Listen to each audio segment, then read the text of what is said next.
मैं एक ऐसी दुनिया में चला गया जहाँ फीमेल लीड की स्टोरी चल रही थी। मैंने एक गरीब स्कूल ब्यूटिशियन जीशिया को ट्रेन करके उसे दुनिया की सबसे रिच इंसान बना दिया। और जब मुझे लगा कि अब मैं इस दुनिया से फ्री हो सकता हूँ तो खुशी में अपनी कंपनी के सारे शेयर्स उसी के नाम कर दिए। बस यही चाहता था कि वो फिर कभी उस पॉवर्टी वाली लाइफ में वापस न जाए जहाँ खाना और रहना तक मुश्किल था। लेकिन जिसे सबसे ज्यादा पैसों की जरूरत थी उसने ही साफ मना कर दिया। उसने कहा उसे सिर्फ मुझसे एक बच्चा चाहिए और फिर मेरे साथ एक सिंपल लाइफ जीनी है। मैंने ऊपर से स्माइल करते हुए हाँ कर दी, लेकिन उसी रात फेक डेथ करके उस दुनिया से गायब हो गया और उसकी जिंदगी का कम उम्र में मर चुका व्हाइट मून बन गया। 6 साल बाद सिस्टम पैनिक होकर मेरे पास आया और बोला होस्ट टारगेट ने मुझे भेजा है पूछने के लिए कि आपकी बेटी ऑपरेशन थिएटर में है, क्या आप उसे देखने जाओगे। मैं बाहर से काल्म रहा लेकिन अंदर से शॉक हो गया कि मैं तो सिर्फ 6 साल के लिए गया था और शेन जीशिया किसी और के साथ बचा कर चुकी थी। सिस्टम तुरंत पैनिक होकर समझाने लगा कि जिस रात मैं गया था उसी रात शेन जीशिया पूरी तरह डार्क और इंसेन हो गई थी। दुनिया को स्टेबल रखने के लिए मजबूरी में उन्हें हमारे दोनों के डीएनए से एक बच्चा बनाना पड़ा। अब वो पूरी तरह पागल हो चुकी है और उसने धमकी दी है कि अगर मैं आज उससे नहीं मिला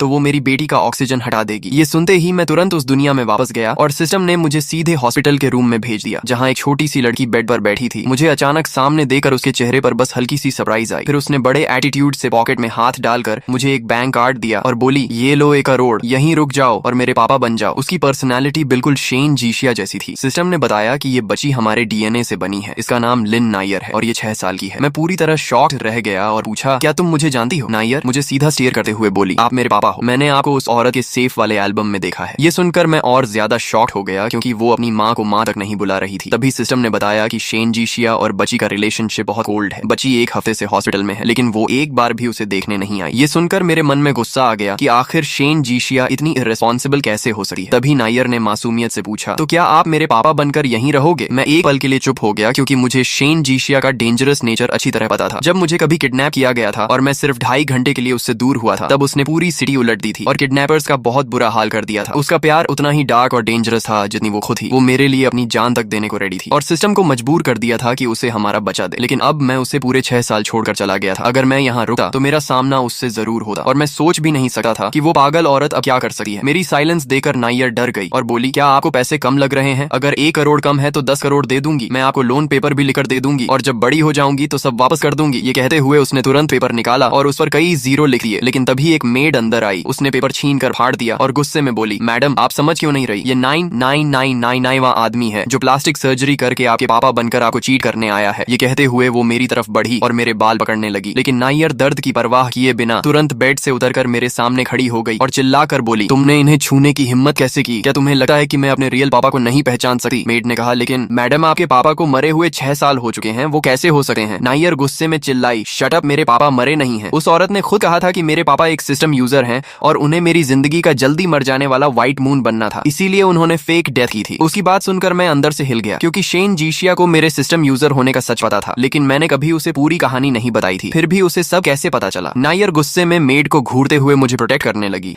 जैसे कोई छोटी वाइल्ड कैट अपने सबसे कीमती इंसान को बचा रही हो। मेड आखिरकार रूम से बाहर चली गई लेकिन जाते जाते उसने किसी को फोन कर दिया। नायर ने चुपके से अपनी आंखों के आंसू पोंछे लेकिन उसकी लाल आंखें देखकर मेरा दिल पिघल गया। मैंने धीरे से पूछा सर्जरी के स्टिचेस दर्द कर रहे हैं क्या। उसने एटीट्यूड से कहा सिर्फ अपेंडिक्स सर्जरी थी, मैं ठीक हूँ। मैं एक पल के लिए फ्रीज हो गया क्योंकि शेन जीशिया ने तो ऐसे बिहेव किया था जैसे बच्ची मरने वाली हो। सिस्टम धीरे से बोला शायद उसने आपको वापस बुलाने के लिए ही इतनी बड़ी धमकी दी थी। तभी मेरी नजर टेबल पर रखी मेडिसिन पर गई लेकिन जैसे ही मैं उसे लेने आगे बढ़ा नायर ने डरते हुए मेरा हाथ पकड़ लिया और बोली पापा मैं आपको जितने पैसे चाहिए दूंगी, बस आप मुझे छोड़कर मत जाना। उसकी डरी हुई आंखें देखकर मेरा दिल पूरी तरह टूट गया। मैंने उसे गोद में उठाकर बेड पर बैठाया और कहा मैं कहीं नहीं जा रहा और मुझे किसी पैसे की जरूरत नहीं, पहले मेडिसिन पी लो। नायर तुरंत बोली मैं बहुत ईजी चाइल्ड हूँ, मुझे कुछ नहीं चाहिए, बस आप चले मत जाना। मैंने हंसते हुए कहा अगर तुम मेडिसिन पी लोगी तो मैं यहीं रुकूंगा। ये सुनते ही उसकी आंखें चमक उठी और उसने नाक पकड़कर पूरी कड़वी मेडिसिन एक ही बार में पी ली। फिर मेरे कपड़े कसकर पकड़ ली और बोली मैंने पी ली, अब आप नहीं जाओगे। मैंने उसके सिर पर हाथ फेरते हुए कहा हाँ मैं यहीं हूँ। लेकिन वो फिर भी नहीं मानी और बोली प्रॉमिस करो। मैं हेल्पलेस होकर हंस पड़ा क्योंकि माँ बेटी दोनों को मुझसे प्रॉमिस करवाने की आदत थी। मैं उसे थपथपाकर सुलाने लगा और थोड़ी देर बाद वो मुझे देखते देखते सो गई। मैं उसे देखकर इमोशनल हो गया। तभी अचानक सिस्टम ने पैनिक होकर अलार्म बजाया और बोला होस्ट टारगेट के साथ कुछ गलत हो गया है। अगले ही पल मेरे सामने एक बड़ी स्क्रीन खुल गई जिसमें हमारी पुरानी विला दिखाई दे रही थी। हॉल में हजारों वुडन डॉल्स रखी थीं और उन सभी का चेहरा बिल्कुल मेरी तरह था। बीच में बैठी शेन जीशिया अपने हाथों से एक और डॉल कार्व कर रही थी। 6 साल बाद भी उसका चेहरा उतना ही खूबसूरत था लेकिन उसकी आंखों में अब सिर्फ खालीपन और मैडनेस बचा था। उसे देखकर मुझे मुझे पहली बार उससे मिलने वाला दिन याद आ गया। उस समय उसे उसके असली पेरेंट्स ने घर से निकाल दिया था। कड़ाके की ठंड में उसने सिर्फ एक पतली हाफ स्लीव पहनी हुई थी। पूरा शरीर चोटों और ब्रूजेस से भरा था और वो बेयरफुट समुद्र की तरफ बढ़ रही थी। उसकी आंखों में जीने की कोई उम्मीद नहीं बची थी। तभी मैंने दौड़कर उसका हाथ पकड़ा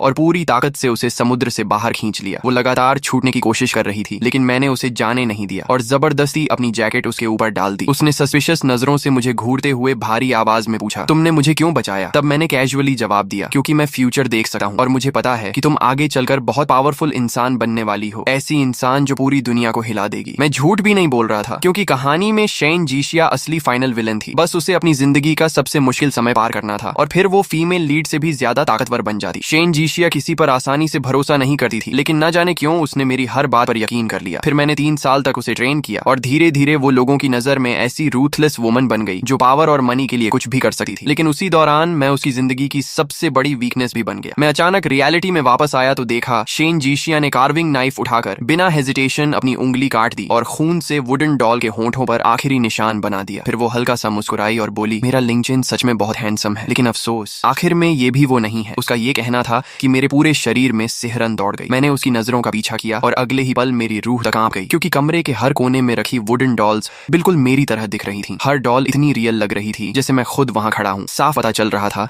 कि उन्हें बनाने वाला इंसान किस हद तक ऑब्सेस्ड था। 6 साल बाद शेन जीशिया पहले से भी ज्यादा इंसेन हो चुकी थी। तभी सिस्टम ने धीरे से कहा, होस्ट, आपके जाने के बाद टारगेट हर दिन खुद को इन डॉल्स के साथ कमरे में बंद रखती थी। वो एक पल के लिए भी उनसे दूर नहीं रह पाती थी, चाहे उसकी तबीयत कितनी भी खराब क्यों ना हो, यहाँ तक कि खून की उल्टियां क्यों ना हो रही हो। फिर भी वो रात में वापस इसी रूम में लौट आती थी। ये सुनते ही मेरे दिल में गिल्ट और दर्द और बढ़ गया। तभी विला के बाहर से नॉक की आवाज आई। बाहर से बटलर बोला, मैडम, वंग मेड आपसे कांटेक्ट नहीं कर पा रही थी, इसलिए उन्होंने मुझे मैसेज देने भेजा है। छोटी मैडम के पास फिर एक ऐसा आदमी आया है जो सर जैसा दिखता है। इस बार उसने छोटी मैडम को पूरी तरह बिलीव करा दिया है और वो उसे अपना पापा मानने लगी है। शायद सर्जरी के बाद छोटी मैडम सर को बहुत मिस कर रही हैं, इसलिए मुझे डर है कि कहीं वो आदमी उन्हें बहलाकर अपने साथ न ले जाए। मैडम, क्या आप एक बार हॉस्पिटल जाकर छोटी मैडम को देख लेंगी? लेकिन अचानक डिस्टर्ब किए जाने पर शेन जीशिया का चेहरा ठंडा हो गया। उसने बिना इमोशन के कहा, उसे जिसे पापा बुलाना है बुलाने दो, और अगर जाना है तो चली जाए, मुझे डिस्टर्ब मत करो। आज मैं सिर्फ अपने लिंक चेन के साथ एनिवर्सरी मनाना चाहती हूँ। ये सुनकर बटलर हेल्पलेस होकर चुपचाप वहां से चला गया। लेकिन मैं अंदर से और ज्यादा कंफ्यूज हो गया, क्योंकि शेन जीशिया का नायर के लिए इतना कोल्ड बिहेवियर देकर समझ नहीं आ रहा था कि आखिर इन माँ बेटी के बीच ऐसा क्या हुआ था। आखिर हुआ क्या है? तभी बिना किसी वार्निंग के स्क्रीन पर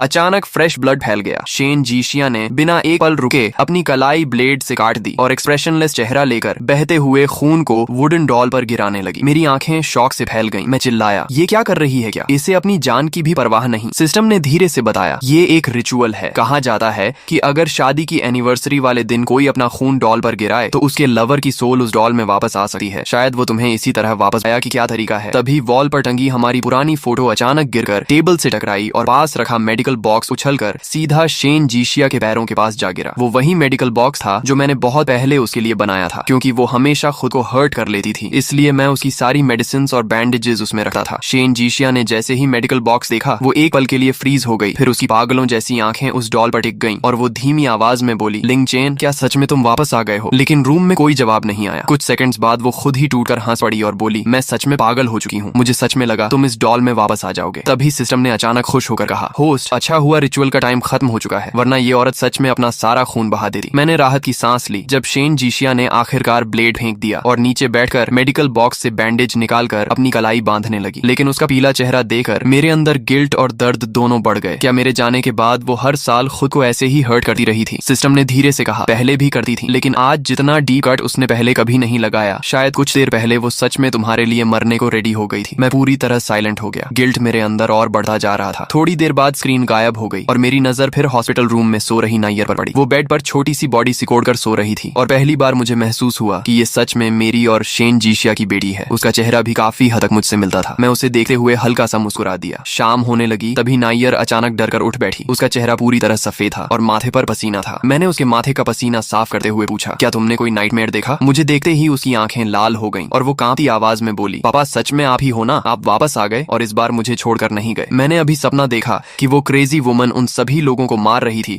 जो आपकी तरह दिखते हैं। नायर डर से कांप रही थी, लेकिन उसकी आवाज में गुस्सा भी था। उसने दांत भींचकर कहा, वो औरत सिर्फ पागल नहीं है बल्कि ब्लाइंड भी है। हो सकता है वो आपको पहचान ही न पाए और बाकी लोगों की तरह आपको भी मार दे। अपनी ही माँ के लिए उसके चेहरे पर इतनी नफरत देखकर मैं अंदर से कंफ्यूज हो गया, क्योंकि टेक्निकली उसे शेन जीशिया ने ही बड़ा किया था, फिर दोनों के बीच रिलेशनशिप इतना खराब कैसे हो गया? मैं कुछ पूछ पाता उससे पहले ही नायर बेड से कूदकर नीचे उतर गई और सीरियस एक्सप्रेशन के साथ बोली, पापा मुझे पता है आप भी उसे हेट करते हो, तभी उसे छोड़कर चले गए थे, लेकिन मैं उसकी तरह नहीं हूँ। मैं बिल्कुल नॉर्मल हूँ। अगर आप चाहो तो मुझे अपने साथ ले चलो, मैं पैसे भी कमा सकती हूँ और हाउस वर्क भी कर सकती हूँ। ये कहते हुए उसने अपने बैग से कई बैंक कार्ड्स निकालकर मेरे हाथ में रख दिए और बोली, इनमें कुल मिलाकर 1 करोड़ है, अभी ज्यादा नहीं है, लेकिन मैं फ्यूचर में और भी कमाऊंगी और पूरी जिंदगी आपका ध्यान रखूंगी। उसके सीरियस फेस को देखकर मैं हंसी रोक नहीं पाया। मैंने उससे पूछा, नायर तुम अपनी माँ से इतनी नफरत क्यों करती हो? लेकिन उसने जवाब नहीं दिया। उसने बस मेरा हाथ पकड़ लिया और धीरे से बोली, ये सब मैं आपको यहाँ से निकलने के बाद बताऊंगी, प्लीज अभी मेरे साथ चलो। उसकी आंखों में डर और रिक्वेस्ट दोनों थे और मेरा दिल पूरी तरह पिघल गया। मैंने आखिरकार हाँ कह दिया। ये सुनते ही नायर की आंखों में खुशी चमक उठी और वो मेरा हाथ पकड़कर बाहर ले जाने लगी। रास्ते में वो धीरे से बोली, पापा डरिए मत, मैं आपको यहाँ से सेफली भगा दूंगी और पूरी जिंदगी प्रोटेक्ट करूंगी। लेकिन उसकी बात पूरी भी नहीं हुई थी कि अचानक सामने एक औरत आकर खड़ी हो गई। उसे देखते ही मेरा चेहरा बदल गया। शेन जीशिया सीधा मुझे देख रही थी। उसके होंठों पर हल्की मुस्कान थी, लेकिन आंखें पूरी तरह खाली थीं। उसने धीमी आवाज में कहा, लिंगचेन तुम इसके साथ भागना पसंद करोगे, लेकिन मेरे लिए रुकना नहीं चाहोगे? क्या तुम सच में दूसरी बार भी मुझे छोड़कर जाने वाले हो? 6 साल बाद वो पहले से काफी पतली हो चुकी थी, लेकिन उसकी मौजूदगी अब भी उतनी ही डेंजरस थी। उसकी नजर एक पल के लिए नायर पर गई और फिर वापस मुझ पर टिक गई। उसने शांत आवाज में पूछा, क्या हम दोनों थोड़ी देर बात कर सकते हैं? नायर उसके गेज से डर कर कांप गई, लेकिन फिर भी मेरे सामने खड़ी हो गई और बोली, मुझे पता है तुम क्या करना चाहती हो, मैं तुम्हें पापा को हर्ट नहीं करने दूंगी। मैं गिल्ट में उसकी नजरों से बचने लगा, क्योंकि सच कहूं तो चाहे पहले हो या अब, शेन जीशिया ने हमेशा मुझसे सच्चा प्यार किया था और हर बार उसे हर्ट करने वाला इंसान मैं ही था। तभी सिस्टम अचानक प्रकट हुआ और बोला, होस्ट हेडक्वार्टर से मैसेज आया है कि अगर टारगेट इमोशनली स्टेबल हो गई तो तुम्हारा मिशन कंप्लीट हो जाएगा। शायद ये बातचीत अच्छा मौका हो सकती है। मैंने धीरे से सिर हिलाया और आखिरकार शेन जीशिया की तरफ देखकर कहा, ठीक है हम बात करेंगे। नायर ने तुरंत मेरे कपड़े पकड़ लिए और डरी हुई आवाज में बोली, पापा मत जाइए। मैंने उसके सिर पर हाथ फेरकर उसे समझाया, चिंता मत करो, मुझे कुछ नहीं होगा। तब जाकर उसने धीरे से मेरा कपड़ा छोड़ा, लेकिन उसकी नजर अब भी मुझ पर ही टिकी हुई थी। मैं उसे रीअश्योरिंग स्माइल देने के लिए पीछे मुड़ा ही था कि शेन जीशिया अचानक बोली, तुम्हें उस बच्ची की बहुत चिंता है ना?